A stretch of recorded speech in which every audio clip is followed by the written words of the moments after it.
For a great cup of joe, there's one thing you should know. Your morning brew can also be playful. Buff Boy Brewing guys make the temperature rise, and you surely feel naughty when you swallow our coffee. If you want some real heat, give your mouth a fine treat. You will want some more, rest assured. Buff Boy Brewing, you can't get enough of.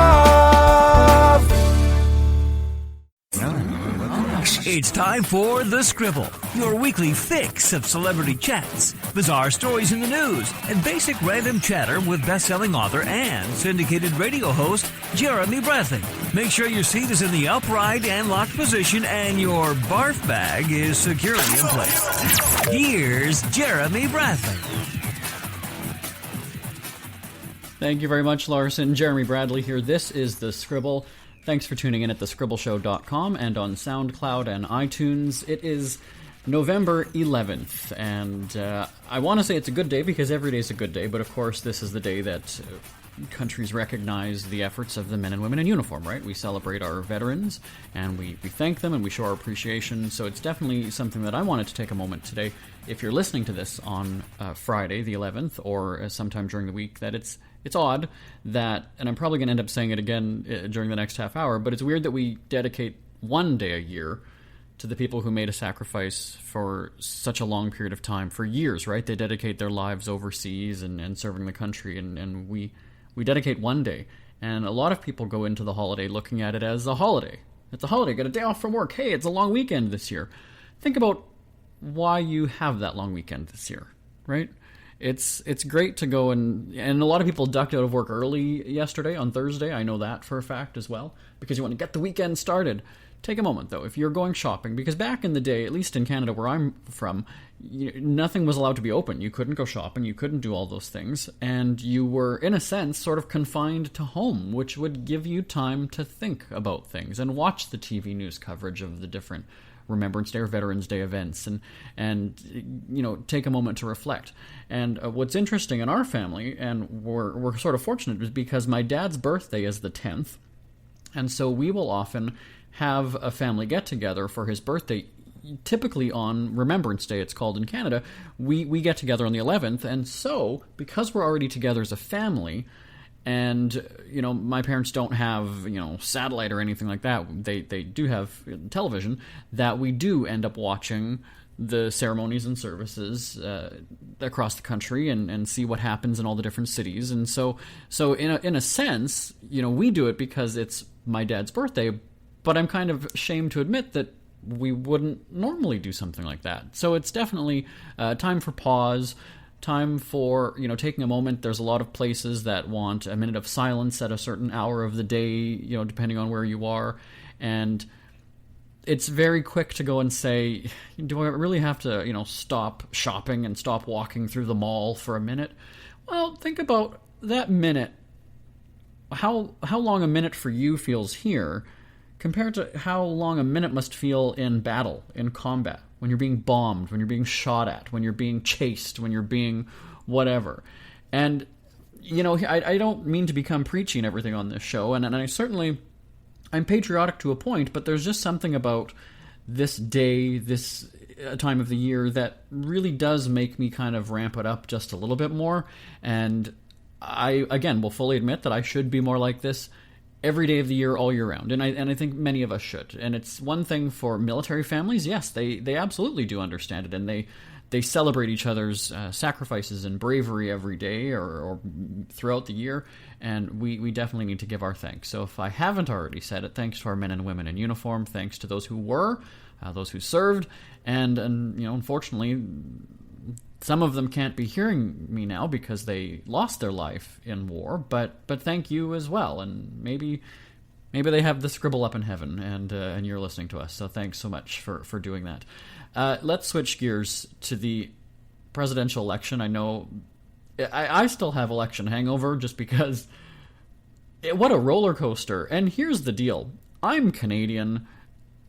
Many Canadians and many other countries around the world, if you haven't already figured this out by now, we're watching and quite giddy, almost giggly, watching to see what would happen, because you just can't imagine this sideshow is going to end the way that people are expecting. And sure enough, and all the pollsters, I said that too. Like, I would love to be a pollster, because not an upholster, like I fix couches and things, or I do up couches, but a pollster, someone who does the polling for these things, because they spend about a good year and a half, 2 years, 4 years maybe, forecasting who's going to win and what's going to happen. Weren't they all wrong? Really? They could be as wrong as a meteorologist, and then they just shrug their shoulders and go, well, that's what the figure showed us. Oh, looks like it rained today. Oh, looks like you had a blizzard. Oh, looks like it's scorching hot outside. And then you just go on with the next day, and you pretend like you know what you're talking about. So I did have some crazy tweets. Do we have time to get through them now? We don't, unfortunately, but definitely take my word for it. I had some really funny sarcasm, as I'm known for. You can follow along on Twitter. My Twitter is at Jeremy D. Bradley, Jeremy, the letter D, Bradley, Bradley. I never realized how many people misspell my name all the time, which is why I always go with JB, because it's just easiest. And then when we switched over my Twitter to Jeremy D. Bradley, I thought, oh, that's harder than what we had before, which was SF Celeb Watch. If you're listening to previous episodes of The Scribble and you've heard me talk about that Twitter handle, SF Celeb Watch, and you're searching for it now, you probably won't find it because it no longer exists. It's been transformed, much like the American landscape. But anyway, so yeah, Trump and Obama meeting for the first time. Trump is really, kind of toned down. He was quite vicious during the campaign, during the debates, and now he almost seems very serious. So it's too early to tell, right? It's too close to call to see if he's actually going to be a dick or if he's going to be a decent president. I'm wondering if this is his attempt at trying to change minds. Perhaps it is, as many people are, the commenters are saying. I still feel the people on CNN need to take blood pressure medication, because they are not done yelling at each other, and it kind of makes you go, chill out just a little bit. And you want to say, it's only an election, but I guess it is a big deal, because the person's going to be leading your country for 4 years, and I do enjoy seeing all of the people who are protesting, because that is a good thing, right? You have that ability to speak your mind and voice your opinion, and it's great that we live in countries where we're able to do that, but certainly the recklessness of it all, where there's fighting and there's shooting and looting and fires, they're burning paper mache Donald Trumps and things. I mean, I get it. You can be vocal, and Trump is even praising some of these, as he calls them, small groups of protesters. But definitely be safe, be respectful of each other's other people's property, I mean. And I never understood that when you see these helicopter shots, the aerial views of protests and things and riots. And it's like, for the most part, you're destroying your own neighborhood. And that would be like me going into me getting all revved up and rowdy and people protesting on our street because of something, and then me just going and taking a baseball bat and smashing the hell out of my car windows. I don't get that. I don't know why I would want to destroy my community. Why would I want to go and trash the park where I go and walk my dogs? Why would I want to go and destroy the school that I was educated in and honed my career? I've never understood those things. It's the radicalization, it seems, when people just get revved up and fired up. And after such a campaign, you almost sort of can't blame people for being that emotional and aggressive, because that's what the campaign was. I mean, it's just how things played out. So you almost want to say that these candidates should lead by example and be respectful and not call people nasty and all those names that were... don't be a bad hombre. You don't want to be a bad hombre. But definitely you'd think there's a justification almost. Like, if our president can act like this, why can't I? And I don't know that that's an argument or a battle you could ever sort of resolve, because he acted the way he acted, or they acted the way they acted, and that's that. So, all right, so we've covered the ultimate sacrifice our military members make, the sacrifice that Trump is making, going from his gold apartment in New York to soon living in the White House. And Maury Povich is now known for being the "you are the father, you are not the father" guy. We were taping our radio show, our syndicated radio show, the other day, and Maury was a surprise guest. Now, the surprise guest segments, we've been doing them for years. That doesn't happen very often, just because if it happens all the time, it becomes sort of predictable. So we kind of do it as a special occasion type thing. And I never know who's calling in. When the celebrity phone starts ringing, often what happens on my screen in front of me is they will put up on a script that it'll say celebrity phone. And then I look down at the phone and it's blinking, which means there's a call coming. And so there's a brief moment of panic, but typically it's somebody I know, at least know stuff about, because it would be a very awkward 8 minutes, and with Maury, I think we ended up talking about 15 minutes. It's a very awkward time if I have no idea who the person is and they're calling in on the show. So I was surprised by Maury, who told me I was the father. We're going to play that clip for you here on the Scribble podcast in just a bit, but we're going to take a break, and then we'll be back with Maury. Ever had something to get off your chest but never had the balls to say it? That's a load of crap. Speak Free with JB.com is exactly what you've been waiting for. Your chance to tell it like it is and not care what anybody else thinks. Have your say on issues of the day. Join newspaper and radio columnist Jeremy Bradley as he tells it like it is. Hundreds of thousands of people have stopped by, including some well-known celebrities who have had a chat with JB and speak candidly about what's really going on in the world. You can join them too. Have a rant or a rave. Be brave and head on over to www.speakfreewithjb.com now. Isn't it crazy that you wait for payday, but before you know it, you're strapped for cash again? It's time to stop blowing your money and become a smart spender with the book, The Official Guide to Being an American Cheapskate at cheapskatebook.com. Learn simple ways to cut costs at home every day and during special times of the year. Don't go broke at Christmas. Don't remortgage the house for a fancy vacation. The book is filled with tips to save you money throughout the year. Check out the best-selling book, The Official Guide to Being an American Cheapskate at cheapskatebook.com or on Amazon and iTunes. Who are the Kardashians feuding with now? What did that little thug Justin Bieber do this time? Who's getting hitched? And who's headed for Splitsville? Hear the latest celebrity news and gossip every day on Entertainment Wrap-Up. The good, the bad, the ugly, but mostly the ridiculously hilarious. It's all recapped in this daily segment at entertainmentwrapup.com. Have a laugh at the expense of the rich and famous when they take themselves way too seriously. It's 3 minutes of time-wasting fun at entertainmentwrapup.com. Check out Entertainment Wrap-Up at entertainmentwrapup.com. Brought to you by Speak Free Books. EntertainmentWrapUp.com, the latest celebrity news and gossip, and Kardashian drama, of course, EntertainmentWrapUp.com. All right, so in that last segment I was mentioning to you, Maury called in and surprised me on the radio. Here it is. Oh, you know what? They're telling me to go to the celebrity phone right now. You know, that, my favorite segment of all time. There's a surprise guest calling in. Hello, you're on the air. Jeremy. Yes? You are the father. I'm the father? Who is this? Oh, this is Maury? Is this Maury? Got it. You got it, Jeremy. I'm the father. Really? Well, maybe at some point in your life you will be. You might have the wrong number on this one, Maury, but thanks for calling in. Wow. Well, now come on.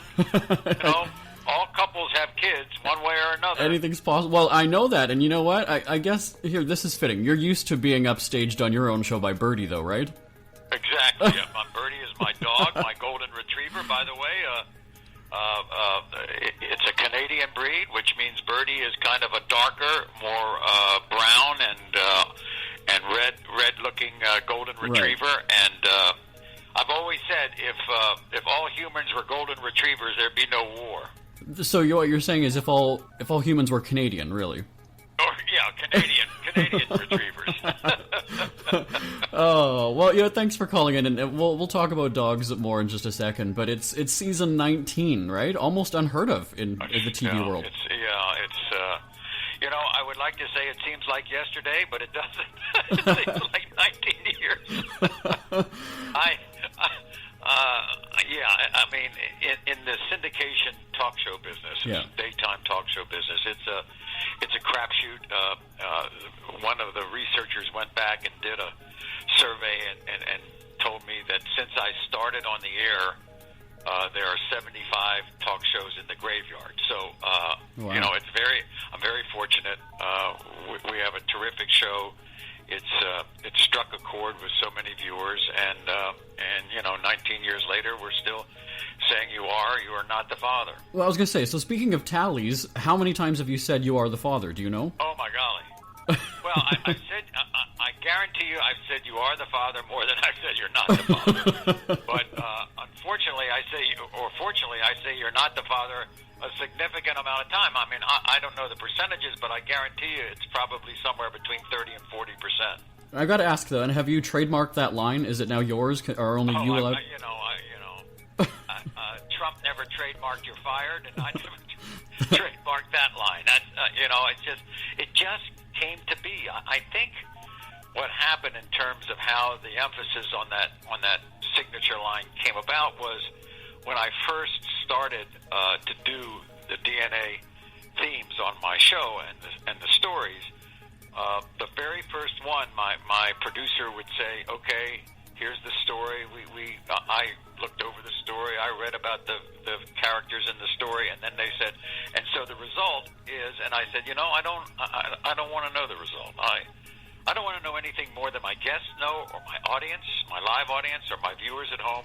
I don't want to be in a position where I know more than they do, therefore I can skew the questions the way I want to.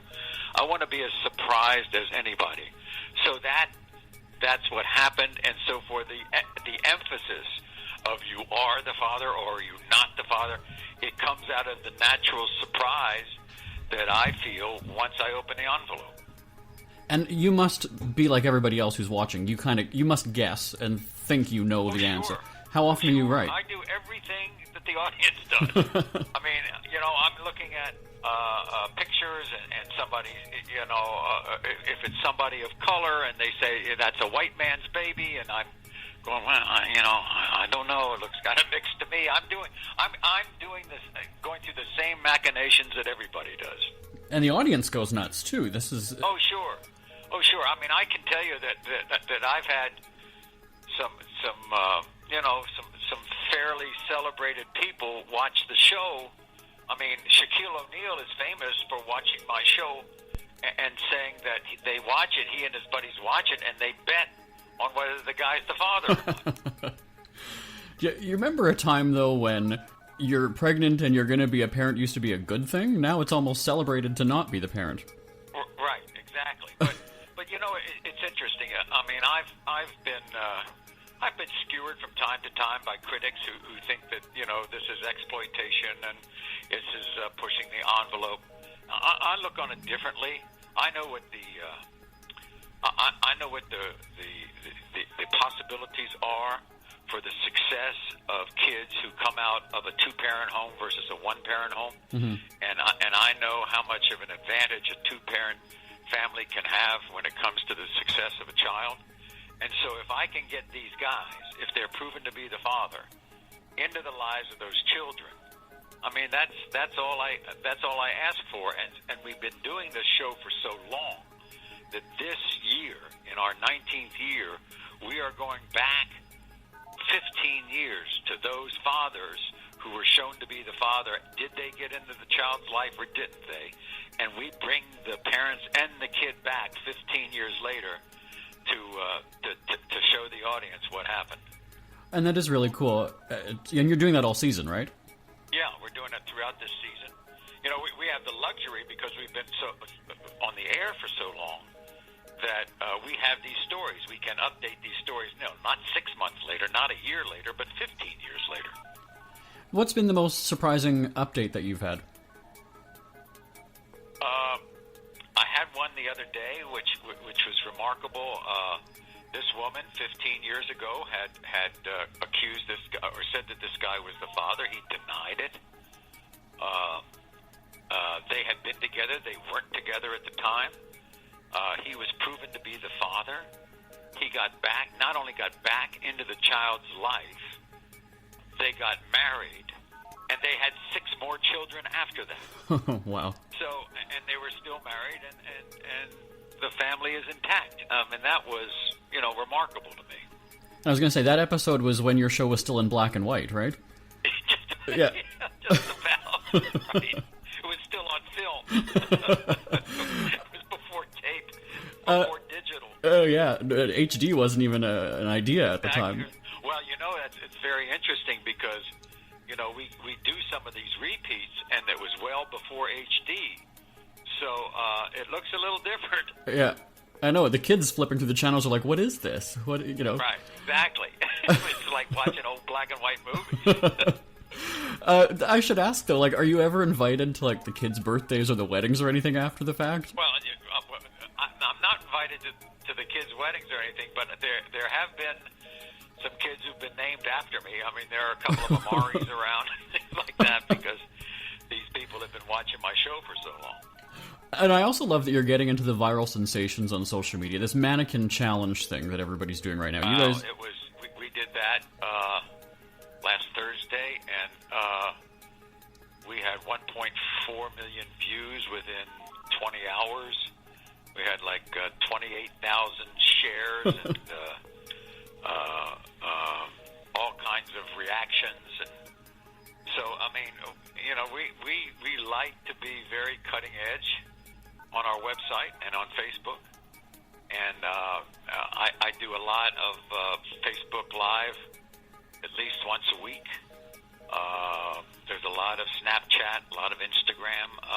So, I mean, in order to be successful today, you have to tap into all these sources. Because, first of all, for us, it's more than important because we have the youngest audience of any daytime talk show in television. So, you know, our audience, you know, I have to appeal to what our audience likes, and that's what they like. but isn't it ridiculous the kinds of things that go viral and that people are entertained by on social media? Oh my golly! I mean, we had. I do these phobia shows once in a while. Yeah. And I had a woman who was scared to death of pickles. Right. Now I'm telling you, the pickle lady. I mean, if you watch that episode on YouTube, I mean, it's been watched millions and millions of times. It's unbelievable.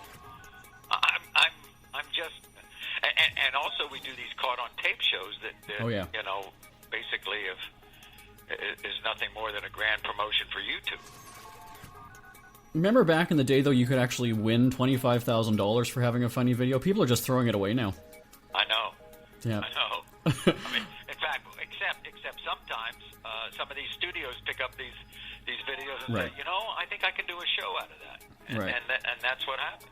Right. Well, that's the real smart people are the ones cashing in on those YouTube videos and making a business out of it. Exactly. Let's switch gears very quickly. We're almost out of time. We have to talk about dogs. Birdie, 5 years old, right, Birdie? 5 years old, yeah. And he's just a great dog. He's a very social dog. In fact, he entertains my audience right before the show. I bring him out on stage, and he does a couple of his little tricks, and I throw up treats, and he catches them in midair, and he's become a big Facebook character on our show, and he's just a great dog. He loves every single person. I mean, I've had him backstage as I go back the stage to go on the air, and there are some guests there, and I can tell that these guests are a little fearful of dogs, and as soon as they see this dog, they warm up, and I mean, he would be a great service dog. He's not a service dog, but he would be great in hospitals. he sounds like a tough act to follow, Maury. How do you do it? Yeah, I know, he is. That's, and I keep asking these questions. Maybe you can help me with this, Jeremy Moore. I don't know what the lifespan of a retriever is. And, he's 5.5 now. I mean, what does that mean? Do I have 5 more years with him? Do I have 10? I don't know. And I can understand now how when, unfortunately, you have to put an animal down. Yeah. I know families who say, I can't get another animal right now. I just have to wait. I have to go through a grieving process. Mm-hmm. And I can understand that. I never understood it before, but I can understand it now. Yeah, and I think Retriever's about 13, 14 years. Mine, oh, good. Yeah, mine, Ernie, he's 8.5, and he's actually still just as rowdy as he was as a puppy, so still has that energy, still... Right. Yeah, he's getting... that's a great thing about Birdie. He has a lot of energy, and strangely enough, even living in New York, which is, for the most part, you would say to yourself, well, why would you want to have a dog in New York? Mm-hmm. But interestingly enough, we live near the park, and in Central Park, 7 to 9 every morning, you can go off the leash.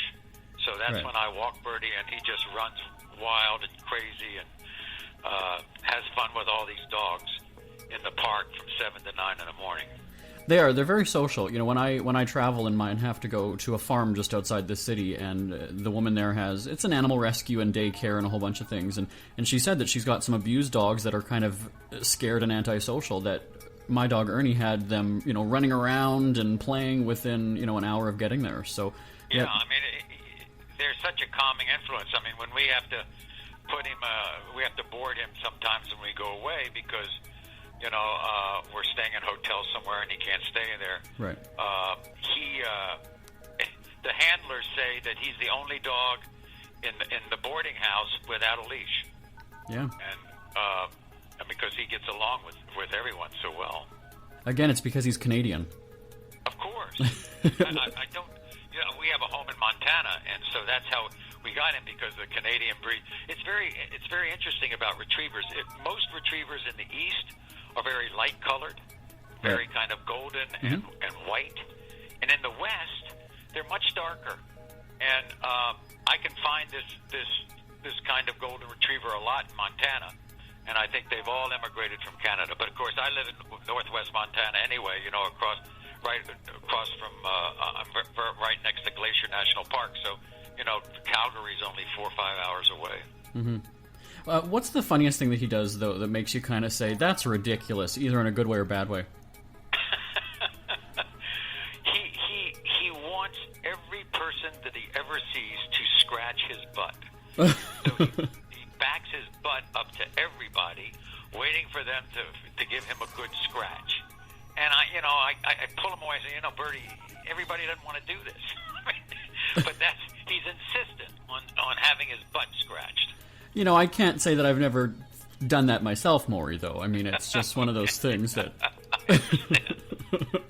I really, we could chat all day, but we've got to wrap this up. Evidently, because I have to go fill up the baby's room with stuff now, I've been told. Of course, you got to get ready. But I didn't do the dance, though. Everybody seems to do that dance. I haven't mastered that yet.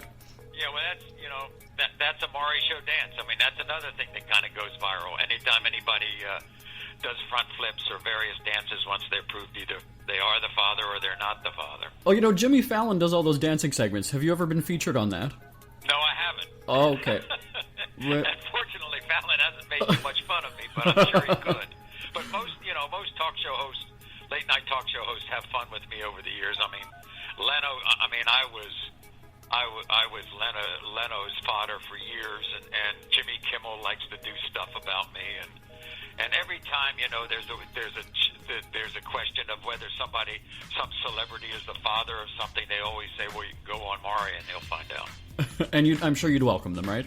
Of course. Yeah, well, especially during ratings time, right? Of course. Which, that's what we're in right now. So we will tell everybody, season 19 of Maury is airing. It's in syndication, right? So check your local listings. Exactly. All right, Maury. Canada. Absolutely.